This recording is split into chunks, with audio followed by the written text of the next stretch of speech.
Hey guys, MCU Collector here with the final video in the Hasbro Marvel Legends series Black Widow Wave Crimson Dynamo Build-A-Figure.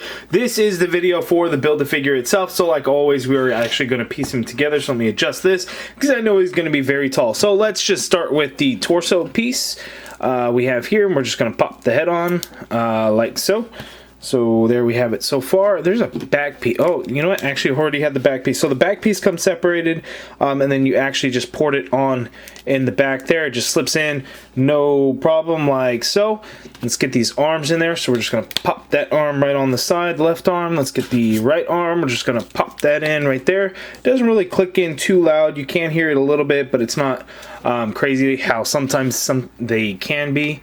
We're going to get the left leg here. We're just going to kind of force that on. Doesn't really click into place or anything. You just have to kind of make sure you force it on in there and it goes in like so. We'll get the right leg. Same thing. We'll just kind of force that one in, or don't force it in like I seem to have some trouble doing. Okay, we'll plug that in. We have the legs in there like so. And he seems to stand kind of cockeyed. Okay, so there we have him so far. The head, now we get these big ass shoulder pads. So based on the picture from the back of the package, this one goes on the left shoulder. So you have a couple of notches here, a couple little pegs right there. And right there. And you can see that we poured it in right there and then right there. So we're going to just kind of push that in. It doesn't clip in, and this is kind of a soft enough pliable plastic that you can easily force it in and move it around a little bit. So we're just going to push it in there. So there it is on the back side. And then the right side, the right shoulder, you know, we have this part here, so it's a little bit different. But same thing, we're going to port it in. So we're just going to kind of push it in place there in the front and snap it in place there in the back. So we have our two shoulder pads on there, and we now have our Crimson Dynamo Build-A-Figure all put together, and he does not want to stand. What the hell? And push that shoulder piece back in place. And there he is. He stands kind of cockeyed, but there he is. Pretty interesting looking Build-A-Figure. I like it. So we'll place him back there. Now, this figure does use the same legs from the Ironmonger Build-A-Figure. And it seems like those legs are a little bit more in place, a little bit more steady and balanced compared to this guy. I'm not sure what the difference is there. But then that Ironmonger Build-A-Figure had pieces reused for the Mandroid Build-A-Figure. So you can see that this one actually had the same lower torso and legs. He used the same hands. But this guy just uses the same legs. And they are the exact same legs, just painted differently. But size-wise, he's actually the biggest amongst the three. The tallest. So his torso is a lot bigger. The arms are a lot longer. Definitely a bigger and better figure all around. Does look really cool. All three next to each other. But yeah, Crimson Dynamo's got some size to him. So let's see how he looks next to a previously released Crimson Dynamo Legend style figure.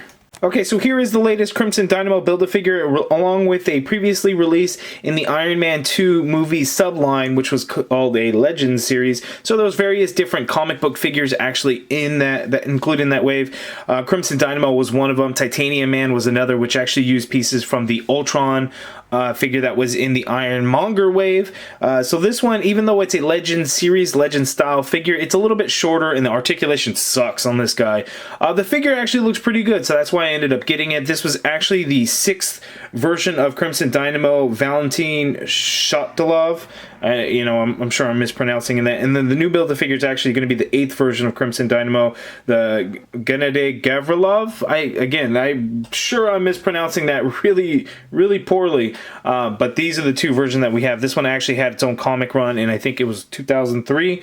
So it's a very interesting design option. So let's actually get in closer to take a look at that Build-A-Figure and see how he looks. I do really like the size because it's actually a quite large Build-A-Figure that we haven't really seen. I mean, I guess Sugar Man, which was the recent, which hasn't gotten a full release, was a pretty large figure.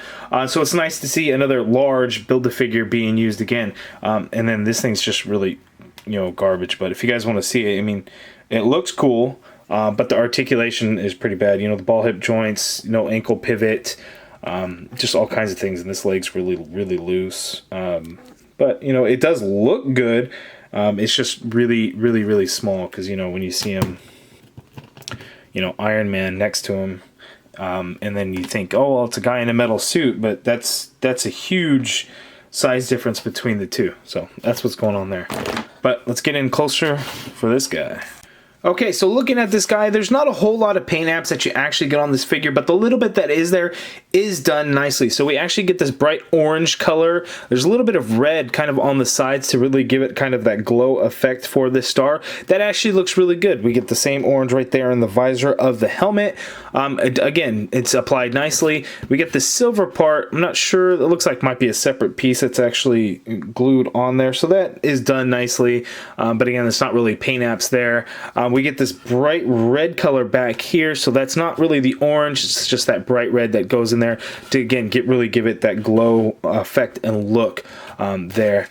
No other paint apps. One thing that is really cool on this figure, though, that we get on the arms is we actually get, let me brighten this up a little bit for you guys, this really cool translucent turquoise or bluish green color for little tubes that go along the gauntlet piece, and those are done nicely. It's just, you know, the translucent blue. Each one's like a, you know, its own little piece, and it's kind of glued in there. But it's done very nicely. I think it's executed well by Hasbro. We get that on both sides, and that looks really good. The figure's done in a silver color, not quite metallic or real shiny. The arms are a lot shinier than the torso is, and then the legs kind of have that same plastic as the torso. You know, it's again a little bit brighter on the legs, and then we get a little bit right there on the front of the feet. But again, not a whole lot of paint apps because that's just the molded plastic there. But you know, this silver is painted onto the feet. The hands, you get some paint because it's actually going to be kind of the base color is the silver, and then you get the God, it's like a brownish red color, so it's not real red, even though it's named Crimson Dynamo. You know, you would think kind of a deep red color, but it's more of, you know, a brownish color, and that's all painted nicely along the hands and the fingers. I have no issues on mine. It all came out looking really good. So there he is up close. Now let's zoom out for his articulation. Okay, so the articulation on this guy is actually going to be pretty good. Getting him to look down, if you can tell, he can actually look down. He can look up because it's on that ball, so you actually get a lot of good motion in there, and you can see his neck is actually got a couple of points of articulation. So it's on the ball. The ball's not on a hinge, but it's on another ball, so you get a lot of good motion in there, so you can get him to look up. You can get his neck to go forward and then get him to look down. So there's lots of great motion going on in there. So you could do all kinds of pivot and everything. So that is great. That is awesome. It is on a a diaphragm joint. So you actually get to pivot to go that side. Pivot going the other side quite a bit as well. You can get him to go forward a little bit, and you can get him to go back a little bit also. So no ab crunch, but that diaphragm joint I think works really well. Shoulders, you can get the arms to go out straight out. Again, that shoulder pad is going to kind of get in the way of that, but to show you without the shoulder pad what the articulation would look like, you can get a full rotation. There is an upper bicep swivel there. You get a single jointed elbow, which is only going to give you just about 90 degrees because this gauntlet piece would actually get in the way with the bicep anyway, but you do get a fair amount of movement there.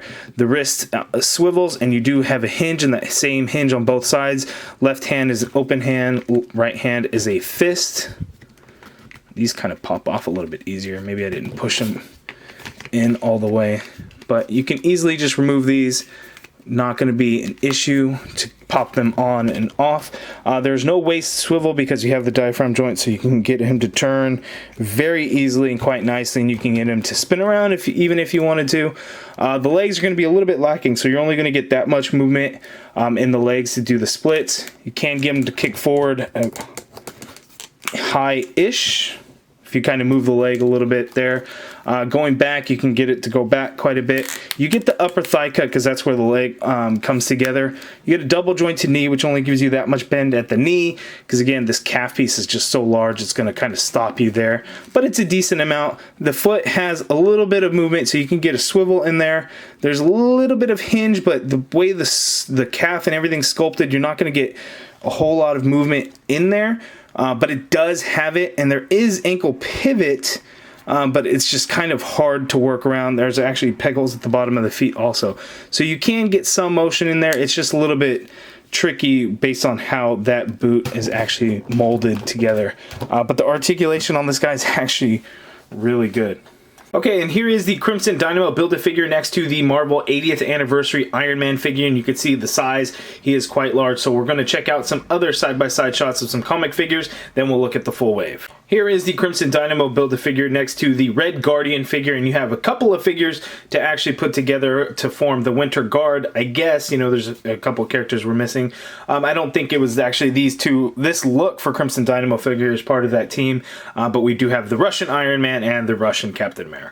Okay, and here we have him next to the Marvel Legends Stan Lee figure, and he is just towering, where you can actually believe that there is a person inside of a metal suit inside of this thing, so I think that actually works out quite well. Okay, and here is the Crimson Dynamo Build-A-Figure next to the other comic figures from this wave, Crossbones, Winter Soldier, and Spy Master. Now let's see how he looks to the movie figures. And Black Widow, Taskmaster, Red Guardian, Yelena Belova, all next to the Crimson Dynamo Build-A-Figure from this wave. Now, people are wondering, well, why the Crimson Dynamo Build-A-Figure? I think it simply just fits the whole Russian theme of the wave, right? Red Guardian, they're in Russia, they're all Russian, so it makes sense to have this as the Build-A-Figure in this wave. It works out well. A lot of folks have wanted a Crimson Dynamo figure. I think they want like a classic look to the character, but we do have this fairly recent. I get, well, 17 years, kind of a long time, but I think it is a great Build-A-Figure. The articulation on him is awesome. Yes, we get the same legs, but it's only the same legs. The entire upper torso, the arms, and everything is all new. It works for the character. I don't, you know, anytime Hasbro reuses pieces for Build-A-Figures, if it makes sense, it makes sense to me. It's not a big deal, so I think it works well in this situation for Crimson Dynamo. So I'm all for it. Hasbro did a great job with this Build-A-Figure. I think it's great. I think you guys will love it. So let's see how I rank this entire wave. Okay, so here is the full wave along with the Crimson Dynamo Build-A-Figure. So for my ranking of the wave, it's actually I think changed a little bit since I had done this. I'm actually really liking the Black Widow figure. I started off with Taskmaster thinking he was going to be my favorite of the wave. He is not. Black Widow is my number 1, Taskmaster my number 2, Red Guardian my number 3, Winter Soldier my number 4, Crossbones my number 5, Yelena Belova my number 6, Spy Master number 7, and as you can see, he's kind of the brightest of the bunch, where we have a lot of muted colors. We got this bright blue and yellow Spy Master Bucky Cap figure. Not that it's a terrible figure, it's just not a particular figure that I think I'm not interested in, a lot of other folks are not interested in. But the Crimson Dynamo Build-A-Figure is an amazing figure and would probably be my number 3 if he was included in the wave, which I don't normally do because a Build-A-Figure should always be kind of the best figure, and then I'm biased, absolutely biased, so you guys are going to think it. Movie figures are always going to win it for me, except for this Yelena Belova figure, which just isn't very good. But movie figures are just always going to be at the top of my list. Sorry, that's just how I am. I am the MCU collector, so that's how it always works out for me. But that's how I rank the wave. You guys let me know down in the comments below what you think of the wave. How would you rank it? What do you think of the Crimson Dynamo Build-A-Figure? Are you going to be picking it up and buying all the figures just to get it? Or are you just going to kind of piece it along as you go? I'm curious. Let me know all down in the comments below. If you guys want to pick up this wave, I have a link, an affiliate link to Entertainment Earth in the video description box below. If you guys like the video, please hit that thumbs up button, subscribe if you haven't already done so, and as always, thank you for watching.